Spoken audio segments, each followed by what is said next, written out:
Votre foie peut être en train de mourir silencieusement en ce moment même, et ce que je vais vous révéler aujourd'hui va non seulement vous choquer mais aussi vous mettre en colère.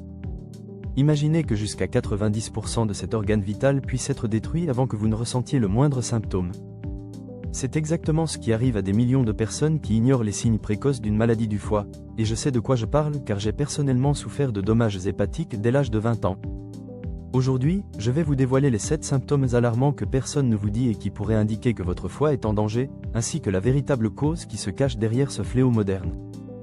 Contrairement à ce que vous pourriez penser, l'alcool n'est plus le principal coupable des problèmes de foie dans notre société. En réalité, si nous comparons la stéatose hépatique alcoolique avec la stéatose hépatique non alcoolique, les dommages liés à l'alcool ne représentent qu'environ 4% des cas, soit 12 fois moins que l'autre forme qui touche de plus en plus de personnes chaque année. Mais avant de révéler la véritable cause, examinons ces signaux d'alerte précoce que votre corps vous envoie.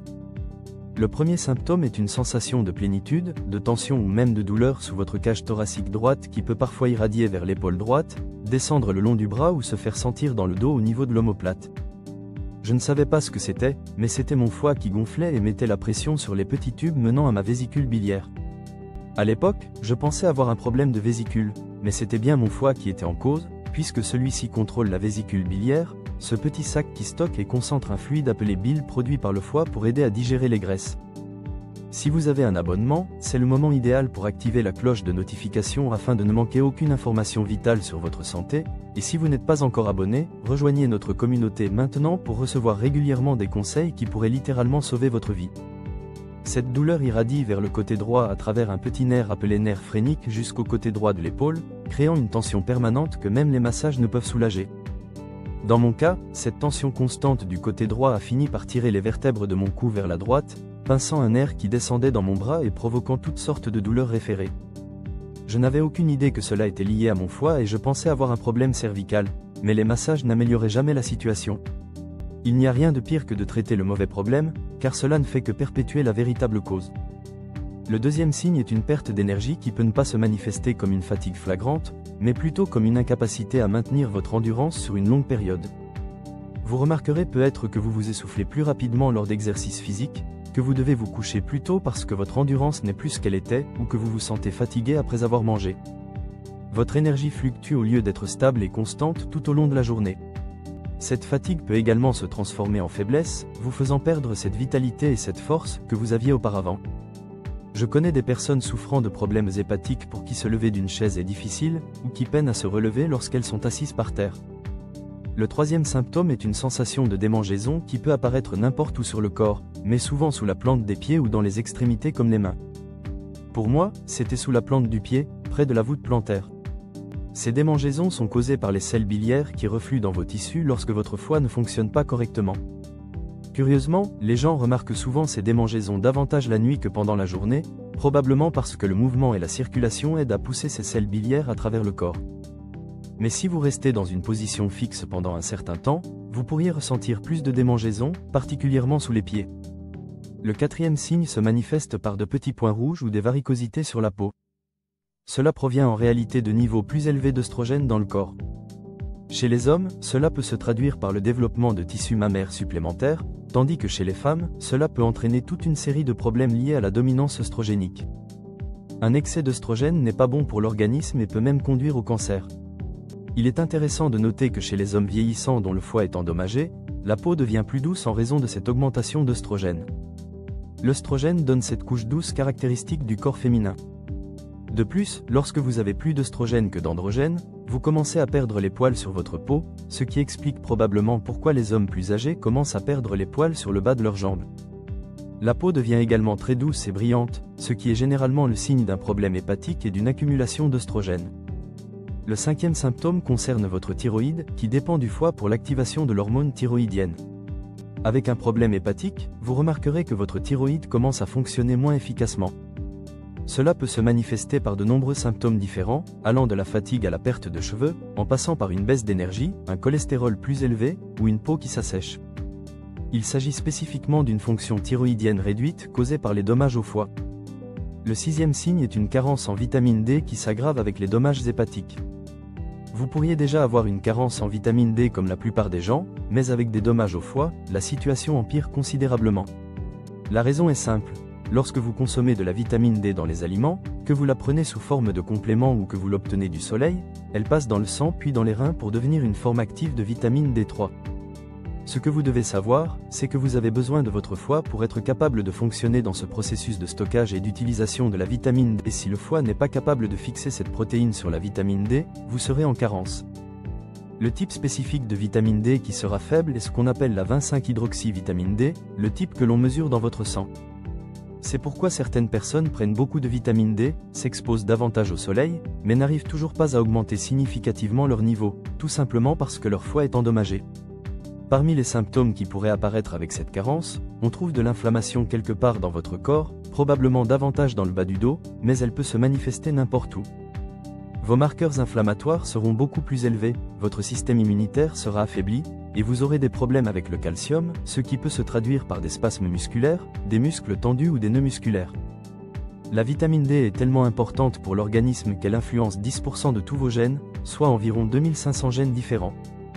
Sa fonction va bien au-delà de la simple régulation de l'inflammation ou du calcium, ou du fonctionnement musculaire. Le 7e et dernier signe est que votre urine sera un peu plus foncée qu'elle ne devrait l'être, et vous remarquerez également une odeur étrange lorsque vous urinez. C'est un signe caractéristique d'un problème hépatique. Maintenant, plongeons dans la véritable cause d'un problème hépatique, car il existe beaucoup de confusion à ce sujet.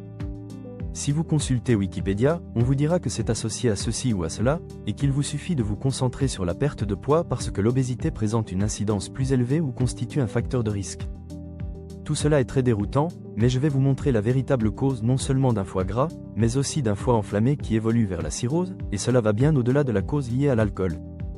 Nous allons parler de la cause profonde non seulement du foie gras mais des maladies hépatiques en général.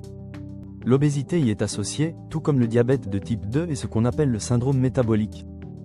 Nous avons donc affaire à une glycémie élevée, un cholestérol élevé, une tension artérielle élevée et l'obésité, tous responsables de la stéatose hépatique non alcoolique. Bien sûr, nous devons rendre tout cela très scientifique. Une glycémie élevée sera appelée hyperglycémie ou diabète de type 2, un cholestérol élevé sera une hypercholestérolémie. Ensuite, nous avons l'hypertension artérielle, généralement appelée hypertension essentielle. On vous prescrit alors des médicaments comme la metformine pour le diabète, le Lipitor pour le cholestérol, le lisinopril pour l'hypertension artérielle, ainsi qu'un diurétique appelé hydrochlorothiazide qui va fluidifier votre sang, et peut être même certains opioïdes. Tout ce traitement a été normalisé pour les gens, c'est très scientifique, c'est normalisé, et quand on en vient aux causes, on parle toujours d'association, de facteurs de risque, tous ces éléments sont la raison pour laquelle vous êtes traité. En d'autres termes, nous avons le sucre, l'amidon qui est du sucre, et l'huile de graine. Ces trois ingrédients sont la cause profonde, et encore plus à la racine se trouvent ces acteurs qui financent les diététiciens et entretiennent une relation très étroite avec la FDA. Récemment, j'ai interviewé un influenceur sur TikTok et Instagram, un joueur de basket extraordinaire qui n'a que 22 ans. Je voulais l'interviewer pour voir si je pouvais changer son alimentation et améliorer ses performances. Il s'avère qu'il mange dans des fast-foods comme McDonald's, prend des pancakes avec du sirop pour le petit déjeuner, bref beaucoup de malbouffe. Je lui ai demandé s'il avait des problèmes de santé, et il m'a répondu qu'il était un peu fatigué et qu'il ne dormait pas bien la nuit. Je lui ai dit que nous allions changer cela et lui ai fait des recommandations. C'est alors qu'il m'a révélé avoir un taux de cholestérol élevé et que son médecin voulait lui prescrire des statines pour le faire baisser. Il a 22 ans. Le médecin a fait cette légère omission concernant son alimentation. Pourquoi ne pas changer de régime alimentaire ? Je pense que beaucoup de jeunes, parce qu'ils ne sont pas en surpoids, pensent qu'ils peuvent se permettre de manger de la malbouffe, mais cela cause beaucoup d'autres problèmes. Si une personne de 22 ans prend des statines, elle va d'abord subir beaucoup de dommages musculaires, sans parler de l'énergie et éventuellement de ses fonctions cognitives et même de la testostérone, car le matériau de base de la testostérone est le cholestérol, et ce qu'ils font avec ce médicament, c'est le bloquer. Ce qui se passe réellement, c'est qu'on omet cette énorme cause. L'industrie alimentaire est responsable, mais cela a été normalisé, caché. Vous êtes un distributeur automatique de billets pour l'industrie alimentaire et l'industrie pharmaceutique. Je suis considéré comme un charlatan parce que je recommande quelque chose comme le régime Céto, qui consiste essentiellement à réduire la consommation de sucre, d'amidon et d'huile de graine. Ils vont semer le doute dans l'esprit des gens en disant « Oh, le régime Céto peut fonctionner initialement pour la perte de poids, mais nous ne connaissons pas les effets à long terme. » C'est une telle campagne de désinformation, mais le régime Céto est la voie à suivre. L'industrie de la malbouffe n'aime pas le régime Céto, c'est pourquoi vous entendez parfois des choses négatives à son sujet. Et parfois, j'entends dire Le Dr Berg n'est pas un vrai médecin, sous-entendu un médecin qui prescrit des médicaments scientifiques, qui pose le bon diagnostic, qui applique le bon traitement selon les normes de soins et qui met les gens sous médicaments. Je ne veux pas faire ça, je n'ai jamais voulu faire ça.